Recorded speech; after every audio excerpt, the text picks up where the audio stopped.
All right, welcome back into Cherry Picking. Today's video, Fantasy Hockey Mailbag for Week 22 of the Fantasy Hockey season. Some of you are in your Fantasy Hockey playoffs. Some of you start next week. Some of you have buys. A lot of these questions are about people with buys, some swaps that you can make. I have a trade question. Didn't think people were still trading at this point in Fantasy Hockey. That's a bananas league. As always, the video presented by FanDuel Canada, North America's #1 sportsbook. Be sure to click that link in the description below to download the app today. We've got about 5 or 6 questions to get through. I'll try to go in depth on all of them. Let's get into today's questions. All right, the first question we have here from Mark Fab. I'm in a league where points are goals and assists. Thoughts on trading Hanifin, Noah Dobson, and Voronkov for Seider, Suzuki? I would have Bouchard and Seider as my defenseman and would probably add Wallman. I'm in third, only 15 points ahead of fourth place. Money spots are 1 and 3. You need to stay in that money spot. Mark Fab. Thoughts on trading Hanifin, Noah Dobson, and Voronkov? I like the trade for all of those. I think we've seen the peak value of pretty much all those players. Dobson maybe is starting to get back to where we saw him earlier in his career, or last year, I guess you could say. He's been super inconsistent this year. But Hanifin, as soon as Shea Theodore comes back, he's going to start to, his role will definitely diminish a little bit, because I'd imagine he's going to move off that first power play. And then Voronkov and this Columbus team as whole, they haven't been able to score as much as we saw at the beginning of the season. Those ridiculous home scoring numbers they were putting up on a nightly basis aren't generally the same. They just lost 3-1 to the Devils. Like a game like that, we're seeing them play a little bit more often than we saw at the beginning of the season as well. And then Moritz Seider is having a fantastic year. He's probably going to break his season high in points record, which I believe is 51. He's at about 38 points so far this year. He's added more power play points than almost any other season he's had as well, because this Red Wings power play has been so good. So adding him this year and adding him for the rest of the season, I think is a great idea, especially considering Detroit is also fighting for a playoff spot. So it's not like they're going to be giving up, or you can add that part of like lack of motivation, because that's still going to be there. And then Evan Bouchard, obviously, I think Evan Bouchard is relatively overrated, just considering he's an actual defenseman, but he pretty much acts as a forward, makes ton of mistakes in the defensive zone, but very good fantasy hockey player because he continues to score a ton. Edmonton was going through a little bit of a rut here, but I think we'll see them elevate their offensive game. It's a part that we rarely see go flat or inconsistent for like weeks at a time. And then adding Wallman now on the Oilers as well, I can't hate that. He just adds another offensive element to this Oilers team, if you could believe that. So I think I would do that trade, especially getting Suzuki too. Suzuki's having a terrific season. I think he should break his career high in points this year as well.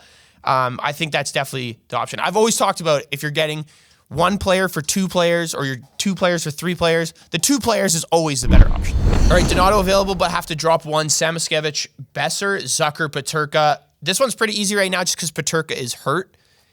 So it makes it very clear, especially because Jason Zucker is still having that success to a certain degree on the power play for the Sabres. I know the Sabres are very inconsistent as well, but if you're going to have 2 players on the same team, 2 players on a team that are not good as well, I think it's definitely the better option to add Donato, who's going to be a guy playing in the top 6 on the power play, instead of on a team that maybe, is worse than the Sabres, but at least he's the guy who's leading his team in goals and points since January, something that Peterka has certainly not done. Jason Zucker has kind of fallen off after having a really good start to the year, but has continued to produce here and there. So I think adding Donato instead of JJ Peterka is definitely the move to make here if you're looking to drop one player on that team. Samoskevich has purely cemented his role in the Panthers. If you got in on the Samoskevich train early, you're an absolute genius. And then Brock Besser as well. Although Vancouver can't score, I still think it's a much better option than JJ Peterka, who's on the shelf right now. Question here from Charlie Kadick. I believe I'm pronouncing that right. Not sure. Who do I swap Brock Besser for? Can't trade anymore and in an 8-man league. It's tough to say depending on what position you need. If you're looking for a winger, obviously, if you can maybe shift that. If you're in a league where it's like just forwards in that league and no specific positions, that would also be lucky. But look at some of the guys that would be available in like an 8-man league, like a Bo Horvat type. The Islanders are a little risky to take it on. Maybe Juraj Slafkovsky started to play a lot better recently. Still in that first power play, first line with Suzuki and Caulfield. That line is generating pretty much all of the offense for the Canadians as well. So I think that's a really good option. Chris Kreider could be available in your league right now. 65% rostered in Yahoo Fantasy Hockey Leagues, looking at it right now, presently. And the Rangers still fighting for a playoff spot, could still be an asset to a fantasy hockey team if you need to drop a guy like Brock Besser as well. Sam Bennett, I would say Claude Giroux, now that the Sens offense has started to click since the trade deadline, since that big win against the Rangers a couple weeks ago, they've really started to find their own in the offensive end as well. Linus Ullmark has also played really well. So I think those are definitely some options that you can take a look at. But anyone that is having a good last 2 weeks, and you could see continuing to do that. In an 8-man league, it's hard. There's so many good options, I'm assuming, on your waiver wire right now that it'd be hard to really deter you. If you see this and want to add some questions on who some players you do have, drop them in the comments below, and I'll try to get to it. All right, the last 2 questions we have here are from Million Fish. The first one we have, I have a bye week 1 of the playoffs. Playoffs are week 23 and 24. Do I drop any of Velarde, Wallman, Lehkonen, Nichushkin, Donato, Dunn, Jenner, Raquel? Guys available are Nason, Mercer, DeBrusk, Hedel, Myers, Sherratt, Lindell, Bichelle, Nyquist, Gaudreau, and Glass. To be honest, that's a random-ass list of players, I would have to say, especially the ones that you kind of rattled off as well. Wouldn't drop Velarde, first line on the Jets. Wallman, in a way more offensive situation with the Edmonton than he was with San Jose. Lehkonen, playing on a Colorado team that's absolutely stacked and will stay in the top 6 and continue to play on the power play. Whether he's playing with Nichushkin or McKinnon, I actually don't think it matters. Nichushkin, every time he's actually healthy and playing, he's scoring goals. Donato has been a force for Chicago since the start of January and pretty much all year. Vince Dunn, him and Montour having solid seasons with Seattle. Boone Jenner has been awesome since coming back from Columbus, especially his first start. He slowed down maybe a little bit with the rest of Columbus offense, but still. And then Ricard Raquel has continued to score with Pittsburgh, and Pittsburgh is on a little bit of a run here on a 4 or 5 game heater. The guys that you listed, just they don't have as big enough roles. I know Mercer's role is elevated a little bit with the Devils. Sherratt, Lindell, all the defensemen I wouldn't touch. Even Glass, that's all these players are very volatile. So no, I wouldn't drop any of those guys. I would keep the lineup you have. It seems relatively stacked. All right, the last question we have here. Would you feel comfortable going into the semifinals with a duo of Markstrom and Kemper, or should I drop any of them for Vejmelka, Stuart Skinner, Montembeault, and Merzlikins? This one's definitely tougher than the last question you had, I think, in terms of goalies, because Markstrom's been super inconsistent. Jake Allen's been playing unreal recently as well, which kind of scares me, especially I have Jacob Markstrom in fantasy hockey as well.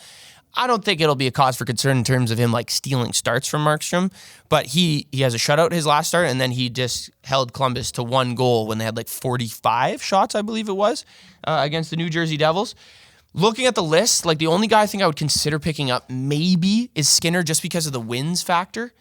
The wins with Edmonton, he's going to get more wins, I would think, than Vejmelka, Montembeault, Merzlikins, just based on the teams those 4 guys play for. Vejmelka, Utah, playing well right now, but I wouldn't think it's going to, hold true for a distance or a long period of time. Montembeault for the Canadians, similar kind of deal there. They're playing really well right now, and then Merzlikins as well. I don't think so. You definitely can't drop Kemper. He's playing unreal right now. He's just, I think, first star of the week. Continues to keep LA in games. They just lost to Minnesota 3-1, but you can't really fault Darcy Kemper, I don't think, for that one. LA is going to need to find a way to score as well. So I wouldn't drop him. The only one I maybe would drop would Markstrom and maybe for Skinner, but I still think that's a dumb idea, even down the stretch here. I think I would hold on to the goalies that you have. All right, thank you guys for tuning in. Let me know what you thought of the Fantasy Hockey Mailbag for Week 22, the Fantasy Hockey season. If you're in your playoffs right now, good luck. If you have the playoffs coming up, hopefully this video helps. Shout out to FanDuel Canada for sponsoring the video. Be sure to like, comment, and subscribe, and I'll see you guys in the next video.